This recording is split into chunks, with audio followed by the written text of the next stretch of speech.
দুপুরে কি রান্না করব ভাবতে ভাবতে হঠাৎ করেই মনে পড়লো ফ্রিজে রয়েছে কাতলা মাছ। তাই ভাবলাম কাতলা মাছ দিয়ে কিছু একটা রান্না করে ফেলি।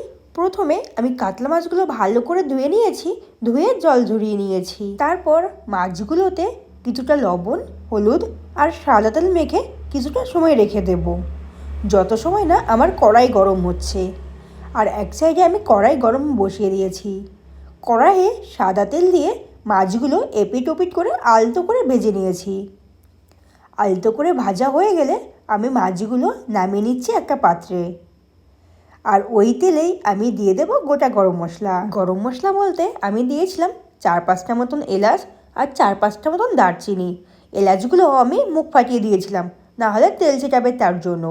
তারপর দিয়ে দিয়েছিলাম তেজপাতা আর দিয়ে দিয়েছি শুকনো লঙ্কা ফোড়ন। কিছুটা সময় নাড়াচাড়া করে তার মধ্যে দিয়ে দেবো পেঁয়াজের পেস্ট। পেঁয়াজের পেস্ট কষায় হতে হতে জল টানতে টানতে আমি এই সাইডে আর একটা পেস্ট রেডি করছি। তার মধ্যে দিয়ে দেব কিছুটা বাদাম, কিছুটা রসুন, দিয়ে দেব আদা কুচি আর কাজু বাদাম।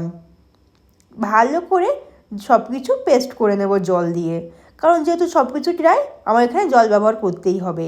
তো জল দিয়ে ভালো করে পেস্ট করে নিয়েছি। আর হ্যাঁ, মৌরি দিতে কিন্তু একদমই ভুলবে না, সাথে কিছুটা মৌরিও দিয়েছিলাম। তারপর ভালো করে পেস্ট করে একটা ব্যাটার সাইড করে রেখে দিয়েছি। যখন আমার পেঁয়াজ থেকে জল একদম টেনে ড্রাই হয়ে গেছে, তখন আমি দিয়ে দেবো পেস্টটি। পেস্ট দিয়ে ভালো করে নাড়াচাড়া করে নেব। মশলা থেকে যখন তেল ছেড়ে দেবে আমি তার মধ্যে দিয়ে দেব জিরে গুঁড়ো আর দিয়ে দেব ধনিয়া গুঁড়ো। তারপর আবার নাড়াচাড়া করব। নাড়াচাড়া করতে করতে যখন আবার সব কিছু তেল ছেড়ে দেবে তার মধ্যে আমি দিয়ে দেবো ফ্যাটানো টক দই। আমি এদিকে রান্না করতে করতে এক সাইডে টক দইটা ফেটিয়ে নিয়েছিলাম।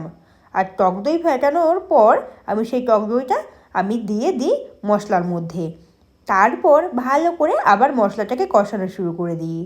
মশলাটা যখন ভালো করে কষা হয়ে যায় তারপর আমি দিয়ে দিই পরিমাণ মতন জল। পরিমাণ মতন জল দিয়ে ঢেকে দিই ঢাকনা দিয়ে। যখন একদম ঝোল টকবক করে ফুটছে তখন আমি তার মধ্যে একে একে মাছগুলো দিয়ে দিই। মাছ দেওয়ার পর 5 থেকে 6 মিনিট আলতো আছে আমি ভালো করে মাছটাকে কষিয়ে নিই। যখন একদম সফট হয়ে যায় মাছগুলো তখন বুঝতে হবে যে রান্না কমপ্লিট হয়ে গেছে। আর রান্না কমপ্লিট হয়ে গেলে আমি উপর থেকে কিছুটা ধনিয়া পাতা ছড়িয়ে দিই। তারপর গরম গরম ভাতের সঙ্গে সবাইকে পরিবেশন করে দুপুরের মেনু। আর সবাই খেয়ে আবার তো তারিফই করছিল।